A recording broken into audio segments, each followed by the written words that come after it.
ใน4 EP ที่ผ่านมาคนมาคอมเมนต์หาเราเยอะมากก็เลยอยากที่จะทำ EP พิเศษแบบนี้ขึ้นมาเรียกว่า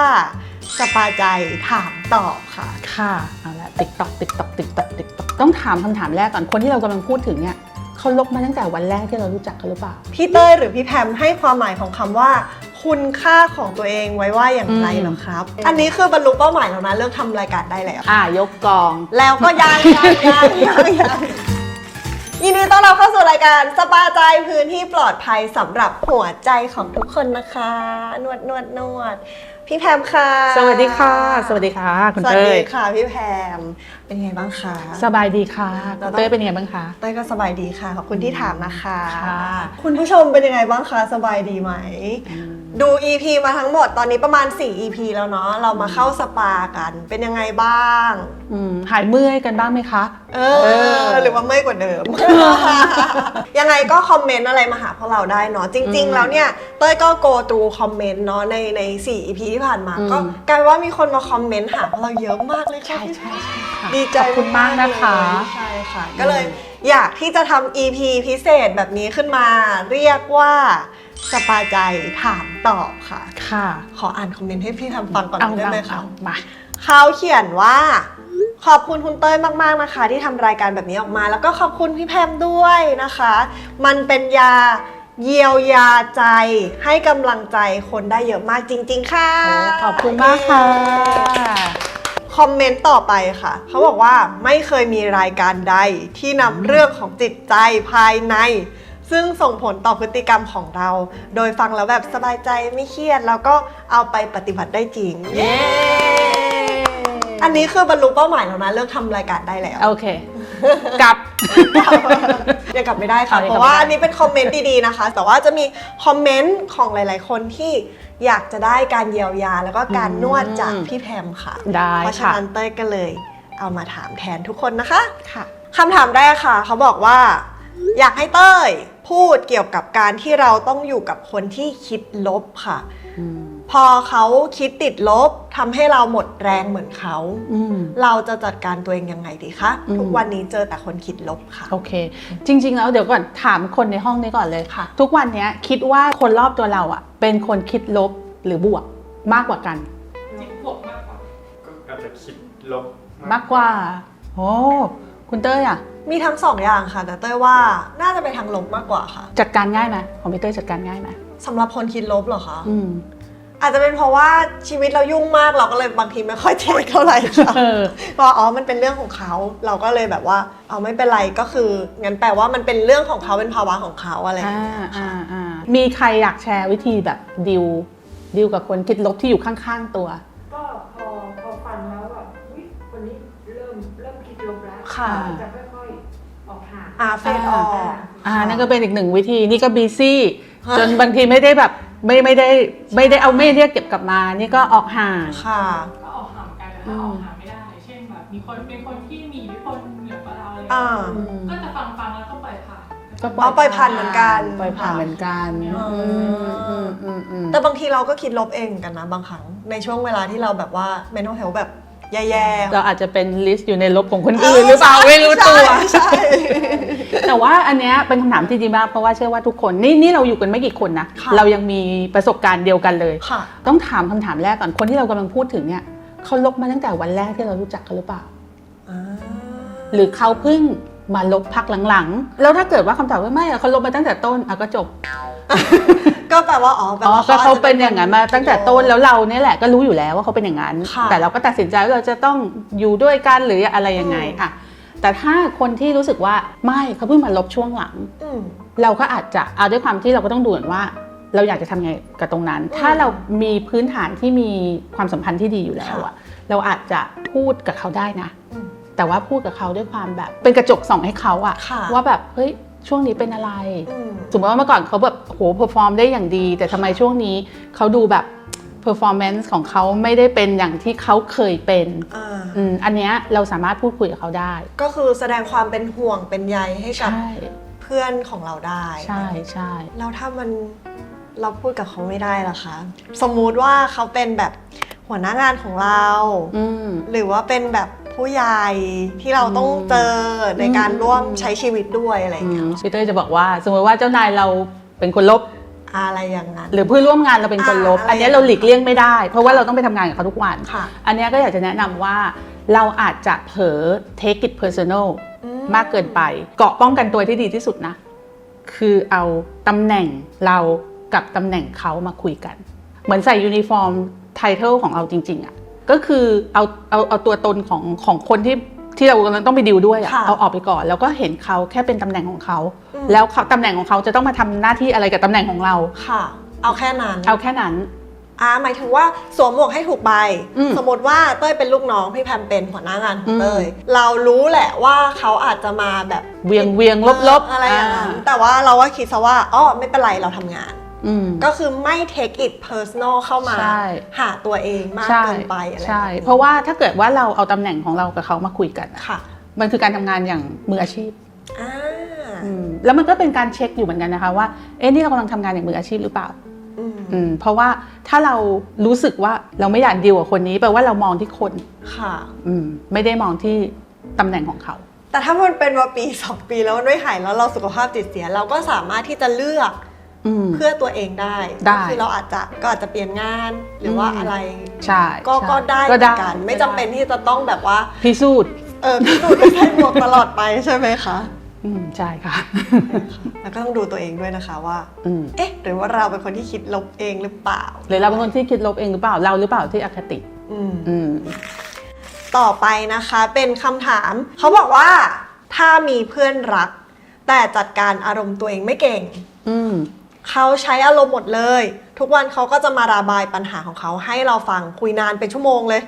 จนทำให้เราหดหู่มากมาตลอดเพราะเราเองก็มีปัญหาของตัวเองอยู่แล้วพอเราตัดสินใจที่จะห่างเพื่อนไปเริ่มจำกัดเวลาคุยบ้างพยายามส่งสัญญาณว่าจิตใจเราเองเนี่ยก็ไม่ไหวก็พยายามหาวิธีการสื่อสารคอมโพรไมซ์ที่สุดแล้วกลายเป็นว่าเราสุขภาพจิตดีขึ้นทันทีเลยค่ะเขาก็เลยถามมาว่าคิดว่าการแก้ไขปัญหานี้ของเขาว่าถูกต้องไหมพวกเราตบมือ ถูกต้องเลยถูกต้องเป็นตัวอย่างที่ดีเป็นการแก้ปัญหาที่ดีเลยอ่ะแล้วก็ดูเหมือนว่าจะทำได้ด้วยอ่ะหมายถึงว่ามันเวิร์กสำหรับเขาในการแก้ปัญหานี้แล้วก็เป็นการสร้างขอบเขตอ่ะให้กับตัวเขาเองแล้วก็ให้กับเพื่อนเขาซึ่งมันเป็นเรื่องที่ดีแปลว่าการที่เราอยากจะเป็นผู้ฟังที่ดีอ่ะบางครั้งเราต้องสร้างขอบเขตให้กับเราเช่นกันใช่ไหมคะบางทีถ้าเราอยากจะฟังใครสักคนเราเองก็ต้องพร้อมที่จะรับฟังการพร้อมที่จะรับฟังเนี่ยแปลว่าเราจะให้ attention กับเขาอะแบบ 100% ได้ยินในสิ่งที่เขาพูดคือหมายถึงว่าเราก็ต้องพร้อมที่จะฟังณเวลานั้นด้วยใช่เพราะฉะนั้นถ้าเกิดว่าเมื่อไหร่ที่เราไม่พร้อมที่จะเป็นผู้ฟังที่ดีอะเราสามารถบอกเพื่อนได้เนาะเราสามารถบอกว่าติดธุระอยู่เดี๋ยวโทรกลับหรือว่าทำในสิ่งที่เหมือนคุณคนนี้ใช่ค่ะก็คืออาจจะมีการจำกัดเวลาบ้างอะไรบ้างใช่มันจะมีหลายๆเหตุการณ์นะบางทีที่แบบว่าเพื่อนสมมติว่าเพื่อนเป็นทุกข์เพื่อนอกหักเพื่อนอะไรก็แล้วแต่เขาแล้วเราก็จะบอกมีอะไรโทรมาได้ตลอดเลยนะจริงไหมก็พูดบ่อยนะว่าสแตนบายนะทำได้ไหมแล้วทำได้ไหมบางทีก็ยุ่งอยู่ใช่ไหมอะไรอย่างนี้อันนี้มันเป็นเหมือนว่าแล้วเราก็รู้สึกผิดด้วยนะถูกแล้วเราก็เป็นคนบอกเขาเองแล้วเพื่อนก็จะบอกอ้าวก็แกบอกว่าฉันโทรได้เหมือนเราไปให้สัญญาแล้วเขาก็จะคาดหวังถูกต้อง เขาต้องคาดหวังอยู่แล้วเพราะเธอพูดนี่มันคือการคอมมิตแต่ไม่ใช่ promise ว่าเราจะฟังเขาอยู่ข้างๆเขาซัพพอร์ตเขาจริงๆก็ดีเหมือนกันนะคะถ้าเกิดว่าเราไปแบบว่า promise เขาแล้วเราทำไม่ได้เพื่อนก็จะอาจจะ fail หรือว่าตัวเราเองก็อาจจะรู้สึก fail เหมือนกันที่เราอาจจะไม่ใช่เพื่อนที่ดีในเวลานี้หรือเปล่าอะไรอย่างเงี้ยแล้วเราอาจจะทำให้เขาเสียใจโดยที่เราไม่รู้ตัวเพราะว่าเขาเองก็จ่อยอยู่อะไรอย่างนี้ใช่แล้วก็มาหาที่พิงก็พิงไม่ได้อีกถูกบางทีแล้วบางคนมาด้วยปัญหาที่1เนี่ยฉันอยากจะพูดกับเธอแล้วก็โดนแบบปิดประตูใส่เจอปัญหาที่2แล้วแต่ถ้าเกิดว่าเราเนี่ยไปคอมมิตกับเขาว่าแกช่วงนี้ตอนนี้ยุ่งอยู่นะเดี๋ยวโทรมาใหม่ประมาณสัก4 โมงเย็นเนี่ยจะว่างฟังเต็มเลยเขาก็จะรู้แล้วใช่ไหมคะใช่แล้วหลังจากนั้นเราก็จะ ฟังเขาแบบจริงๆแล้วก็ให้เขาเต็มๆจริงๆ ใช่ ก็จะเป็นผู้ฟังที่ดี เป็นผู้ฟังที่ดี แต่ถ้าสมมติว่าเต้ยอยู่ในฐานะผู้อยากได้คำปรึกษาค่ะเต้ยต้องทำตัวยังไง เวลาที่เราจะเข้าห้องใครเราต้องเคาะประตู อันนี้ก็เหมือนกันเลย อยากจะเข้าไปคุยกับใครบางทีเราอาจจะต้องเทคถามว่าแบบว่ามีว่างช่วงไหน สะดวกไหม สะดวกไหมใช่หนึ่งเป็นการที่ให้โอกาสเขาได้เป็นผู้ฟังที่ดีไง ค่ะ แล้วก็ให้โอกาสเขาได้จัดการบริหารเวลาแล้วก็เราก็จะมาแมทช์เวลากัน แล้วก็คนที่ฟังอยู่ถ้าเกิดว่าคุณเป็นที่ปรึกษาหรือคุณเป็นผู้ขอคำปรึกษาก็ลองวิธีนี้ดูนะคะ อาจจะทำให้เฮลตี้ขึ้นแฮปปี้ขึ้นค่ะ อันนี้น่าจะอยู่ใน EP Trigger ค่ะพี่แพมล่าสุดใช่เขาคอมเมนต์มาว่าขอบคุณมากเลยที่เลือกท็อปิกนี้ขึ้นมาคุยพี่แพมให้ความรู้นี้ได้แน่นมากนะคะแล้วก็อธิบายเห็นภาพชัดสุดๆเลยทีนี้เขาบอกว่าตอนนี้เขารู้แล้วว่าทริกเกอร์เขาคืออะไรแต่ไม่รู้จะทำยังไงต่อค่ะเช่นพ่อเขาเป็นคนชอบควบคุมแล้วก็จู้จี้พอเขาเนี่ยไปเจอหัวหน้าที่นิสัยเหมือนพ่อมันก็เลยกระตุ้นความรู้สึกทำให้เขาเนี่ยเกิดอาการต่อต้านมากๆแล้วเขาไม่รู้ว่าจะทำยังไงต่อค่ะเพราะว่าเขาต้องเจอแล้วก็ร่วมงานกันทุกวันโอเคอันนี้ต้องชื่นชมก่อนนะอันดับหนึ่งว่าเขารู้แล้วว่าทริกเกอร์คืออะไรอันนี้ถือว่าเปิดได้ดีจริงอันนี้ดีมากๆเลยก็คือจริงๆแล้วเท่าที่ฟังนะหลายประเด็นเลยตรงเนี้ยประเด็นที่หนึ่งคือโอเคยูรู้แล้วว่าทริกเกอร์ของยูไม่ชอบคนที่ออกคำสั่งจู้จี้จุกจิกอันนั้นก็อันนึงแล้วนะอีกอันนึงที่ทำไมถึงทำให้รู้สึกบ้าเป็นพิเศษกับเจ้านายเพราะว่าพ่อกับเจ้านายมีบางอย่างที่เหมือนกันไม่ใช่นิสัยที่จุกจิกนะแต่คือเขาเรียกว่ามีตำแหน่งที่สูงกว่าคือเขามีauthority มากกว่าเราเพราะฉะนั้นมันเหมือนแบบโอ้โหทริกเกอร์ทุกทิศทางนึกออกปะคือจริงๆเขาคงจะไม่ชอบคนที่ชอบสั่งจุกจิกจู้จี้กับเราอันนั้นเขาไม่ชอบอยู่แล้วแต่พอมาเจอเจ้านายซึ่งแบบโอ้โหเป็นอะไรที่เราต้องแบบต้องทำตามต้องอยู่ under command ของเขาเพราะฉะนั้นนี่คือมาเป็นแบบพ่อจ้ะเหมือนกันเป๊ะที่บ้านก็มีหนึ่งที่ทำงานก็มีอีกหนึ่งก็อย่างนี้ทำยังไงคะเพราะว่าเป็นทริกเกอร์ที่ต้องเจออยู่ทุกวันเลยเพราะเจ้านายมี authority มากกว่าอยู่แล้วมี power ที่มากกว่าเราอยู่แล้วเพราะฉะนั้นก็แค่นั้นเลยก็คือเขาก็คือเจ้านายก็ไม่ใช่พ่อเราค่ะก็คือมองให้เห็นให้ชัดว่าสวัสดีเธอไม่ต้องเอาความไม่ชอบเก่าของเธอมาโปะกับอันนี้อีกอะไรอย่างนี้แบบเอาแค่นี้เขาเป็นเจ้านายเขาไม่ใช่พ่อเราใช่แล้วก็คือมันเป็นการทำงานมันเป็นสไตล์การทำงานของเจ้านายคนนี้เขาไม่ได้เป็นพ่อเราแต่เข้าใจนะแบบมันก็ไม่ง่ายแบบมันก็คงทริกเกอร์เราตลอดเวลาไม่ถึงถ้าเขาเปลี่ยนงานไปเจอเจ้านายคนที่เป็นแบบนี้มันก็จะเป็นอีกแต่ต้ว่าตอนนี้พอคุณรู้แล้วว่าทริกเกอร์ของเราคือสิ่งนี้และเจ้านายไม่ว่าจะเป็นเจ้านายคนไหนก็ตามไม่ใช่พ่อไม่ใช่พ่อเราไม่ใช่พ่อเราจริงๆพอเรารู้ทริกเกอร์ตัวเองแล้วเราจะเบาขึ้นแล้วนะมันเหมือนเราจะสามารถมีสติขึ้นมาบ้างแล้วก็แยกมันได้แล้วนี่ไม่ใช่ถูกแล้วถ้าวันไหนคุณก็ยังงงว่าแล้วทริกเกอร์นี้ฉันดีลกับมันได้หรือไม่ได้เนี่ยสังเกตอันนี้ถ้าคุณเลิกงานแล้วคุณกลับบ้านแล้วคุณไม่ได้เอาเจ้านายคุณแบบติดอยู่ในหัวแล้วขับรถกลับบ้านไปด้วยกันนั่นแหละคุณดีลกับทริกเกอร์ของคุณได้แล้วแต่ว่าบางครั้งทริกเกอร์มันก็ไม่ใช่เรื่องง่ายที่เราจะจัดการมันได้ทันทีที่เรารู้นะคะไม่ใช่พี่เต๋อแบ็คแพคนะแบ็คแพคนี่สะสมมาหลายปีเพราะฉะนั้นกว่าเรื่องหนึ่งคนหนึ่งเหตุการณ์หนึ่งจะเป็นทริกเกอร์มันก็ใช้เวลาเพราะฉะนั้นเวลาที่เราจะดีลกับมันเราก็ต้องใช้เวลากับมันเหมือนกันก่อนที่จะไปต่อที่คอมเมนต์สุดท้ายค่ะเราจะมาพูดถึงคอมเมนต์ดีๆอีกหนึ่งอันนะคะเขาบอกว่าสบายใจเป็นรายการที่นวดใจได้ดีมากเลยค่ะรู้สึกดีที่โลกนี้มีคนเข้าใจเราอยู่ขอบคุณที่สร้างรายการสปาใจขึ้นมานะคะช่วยเหลืออีกหลายคนที่กำลังรู้สึกแย่กับตัวเองอยู่ได้ดีมากๆเลยขอบคุณค่ะจะบอกว่าคอมเมนต์น่ารักแบบนี้มันก็เป็นสปาใจของเรานะพี่เต้ยมันทำให้เรารู้สึกว่ารายการเรามีคุณค่าเนาะเราเป็นสปาใจของกันและกันก็คือตรงกับสิ่งที่เราอยากทำรายการสปาใจตั้งแต่แรกยกกองแล้วก็ยังมีคำถ ถามอยู่นะ เราต้อง ยังมี ทำต่อเพราะว่ามีคนเขารอนวดอยู่ค่ะ มันพอดีกับคอมเมนต์นี้พอดีค่ะพี่แพมเขาบอกว่าพี่เต้ยหรือพี่แพมให้ความหมายของคำว่า คุณค่าของตัวเองไว้ว่าอย่างไรเหรอครับ อืม คุณค่าของตัวเองค่ะ เอาละติ๊กตอกติ๊กตอกติ๊กตอกติ๊กตอก คุณค่าของเต้ยเหรอคะ อืม มันเหมือนกับตั้งแต่เกิดมาแล้วได้ทำงานในวงการนะรู้สึกว่าเฮ้ยเราอยากทำประโยชน์ให้กับสังคมได้บ้าง อืม แล้วก็มันก็อาจจะโชคดีได้ทำค่ะ อืม แต่ว่าเราก็ต้องอย่าลืมหันกลับมาดูแลตัวเอง อืมอืม คุณค่าเหล่านั้นมันก็เลยน่าจะเป็นการได้ทำประโยชน์ให้กับผู้อื่น และไม่ลืมทำประโยชน์และดูแลตัวเอง อืมอืมอืม งงไหม คือมันเหมือนกับว่าถ้าตัวเราแบบพร้อมอ่ะเราก็จะไปทำประโยชน์ให้กับคนอื่นได้เป็นทอดๆไปวน อืมอืมอืมอืม make sense ค่ะ make sense ๆโอเคพูดเองแล้วก็งงเองค่ะ แม่คะ ไม่รู้อ่ะ แต่ว่ามันมีหลายคนนะที่มัน ที่มัน เอาจ มันไม่ ริงๆ ง่ายนะ คำถามนี้ คำถาม เต้ย เนี่ย ว่ายาก เนี่ยก็คิดนะนี่ที่ถามคนอื่นไปด้วยก็คิดอยู่ไงถ่วงเวลา คุณค่าไม่ทำเป็นยังไงคะ ไม่แต่ว่ามันเป็นคำถามที่ยาก ค่ะ แต่มันเป็นคำถามที่ดีมากๆ ต้องขอบคุณที่ตั้งคำถามนี้เข้ามา ใช่ค่ะ คุณสรัน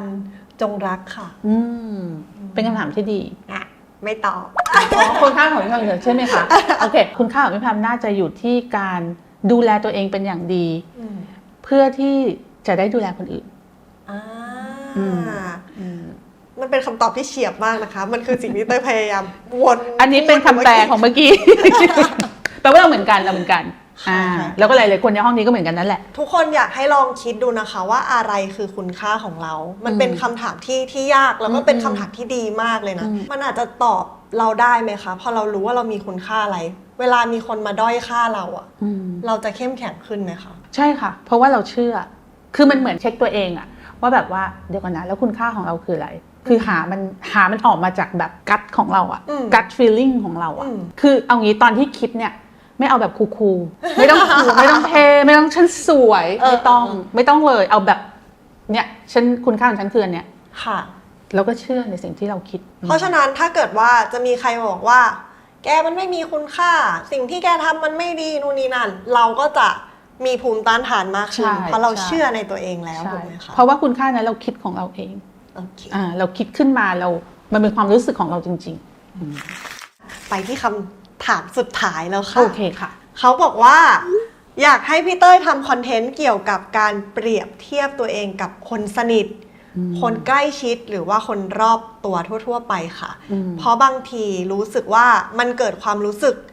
อะไรหลาย ๆ อย่างโดยที่เราไม่ตั้งใจ อยากรู้ว่าสาเหตุเกิดจากอะไรแล้วจะทำยังไงให้มันดีขึ้นเหรอคะ โอ้โหอันนี้ต้องยาวเลยนะพี่เต้ย สุดๆ เอายังไง ค่ะเต้ยก็เลยคิดว่าคำถามเนี้ยมันเด็ดมากแล้วมันก็น่าจะแบบว่าใกล้เคียงกันทุกคนในสังคมตอนนี้เนาะก็เลยคิดว่าเดี๋ยวจะทำให้เลยค่ะ1 EP เย้ จริงๆแล้วอะเต้ยว่าปัญหาเนี้ยมันเป็นปัญหาที่ใครหลาย ๆ คนกำลังเจออยู่รวมถึงตัวเองด้วยค่ะ เพราะว่าโซเชียลมีเดียมันทำให้เราแบบเกิดการเปรียบเทียบกับชีวิตคนอื่นได้ตลอดเวลาเลยอะเต้ยอยากจะให้พี่แพมฝากอะไรให้กับคนดูนิดนึงก่อนที่แบบเขาจะต้องรอเป็น EP อะไรอย่างเงี้ยนะคะมีอะไรจะฝากเป็นน้ำจิ้มสักเล็กน้อย ได้เอาอย่างนี้ถ้าสมมุติว่าลองแค่แบบจินตนาการเนาะถ้าวันเนี้ยมันไม่มีโซเชียลให้เราเข้าถึงง่ายๆแล้วก็ไม่ได้มีคนข้างตัวหรือคนข้างบ้านที่เราจะต้องคอยแอบส่องหรือแบบดูแล้วทำให้เรารู้สึกแบบโหทำไมชีวิตเขาดีๆเนี่ยอยากจะถามว่าตอนนี้ตัวเองอะพึงพอใจในตัวเองมากแค่ไหนหรือครั้งสุดท้ายที่เราพอใจในตัวเองอะเมื่อไหร่ครั้งสุดท้ายให้เราพอใจในตัวเองคือเมื่อไหร่เมื่อไหร่อ่ะแม่ เมื่อไหร่คะของแม่ จำไม่ได้แล้วอะ จะไม่ได้เลยใช่ป่ะน้องอีกพอใจในตัวเองเมื่อไหร่ครับตอนเทลาเต้อาร์ตเมื่อเช้าเหรอ อะไรประมาณนั้น เฮ้ยเขาพอใจในตัวเองง่ายนะ ใช่อันนี้เป็นตัวอย่างที่ดีหลายๆคนอะจะเป็นเหมือนแม่ทัดนึกไม่ออกจำไม่ได้ หรือถ้าจำได้แบบโอ้โห2-3 ปีมาแล้วล่ะอะไรอย่างเงี้ยคือบางทีเรารู้สึกว่าความพึงพอใจของตัวเราเองอะมันจะต้องใหญ่มันจะต้องยิ่งใหญ่ในขณะที่ก็จะมีอีกหลายๆคนที่พึงพอใจในความสำเร็จง่ายๆเล็กๆในการที่แบบได้ทำกาแฟได้ดูแลใคร บางทีอาจจะต้องถอยมา แล้วมาสร้างความพึงพอใจแบบเล็กๆง่ายบางทีเราอาจจะมองความพอใจในตัวเองเป็นเรื่องใหญ่ ฉันจะต้องสักเซสแบบนี้ได้ยอดเท่านี้ได้รางวัลนี้หรืออะไรอย่างนี้ใช่ไหมคะแต่จริงๆแล้วอ่ะเราสามารถพอใจในตัวเองได้ทุกวันแล้ววันละหลายๆรอบด้วยจริงโอเคค่ะก่อนที่เราจะพาไปเจอใน EP เต็มสิ่งนี้คือน้ำจิ้มนะคะฝากไว้ให้คิดนิดนึงว่าพอใจในตัวเองครั้งสุดท้ายเมื่อไหร่นะคะโอเควันนี้ก็ประมาณนี้สำหรับสปาใจถามตอบนะคะถ้าเกิดว่าใครมีคำถามอะไรนะคะอยากที่จะปรึกษาดร.แพมของเต้ยนะคะก็คอมเมนต์มาได้เนาะได้เลยจะได้แบบว่านวดให้มันตรงจุดกับที่เมื่อยแล้วก็ต้องขอบคุณทุกๆคนเลยทุกท่านที่มาเป็นสปาใจให้กับพวกเราใช่แล้วและทีมงานที่น่ารักทีมงานของเราด้วยถูกต้องค่ะทีมงานประมาณ 50,000 คนได้ค่ะ เราเล่นนั่งอยู่5คนตรงนี้แหละโอเคค่ะขอบคุณนะคะขอบคุณมากนะคะสวัสดีค่ะสวัสดีค่ะอุ้ยลืมว่าลืมขอบคุณสปาใจไม่สปอนเซอร์แล้วนะคะเหรอคะขอบคุณมากขอบคุณมากจริงค่ะเป็นสปอนเซอร์ที่ไม่ประสงค์จะออกนามด้วยค่ะใช่เขาชื่อพี่พึ่งเดี๋ยวเขาไม่ประสงค์จะออกนามแต่พูดชื่อพี่พึ่งไปไม่แต่เขาไม่ได้พูดไงว่าชื่อจริงนามสกุลเป็นอะไรใครแต่ว่าเขาอยากที่จะสนับสนุนรายการนี้จริงๆค่ะเพราะเขาเชื่อว่ารายการที่เราทำมันจะสามารถส่งสิ่งดีๆให้กับขอบคุณผู้ไม่ประสงค์ออกนามที่ชื่อพี่พึ่งนะคะโอเคค่ะบ๊ายบายเจอกันนะคะอย่าลืมคอมเมนต์มานะคะ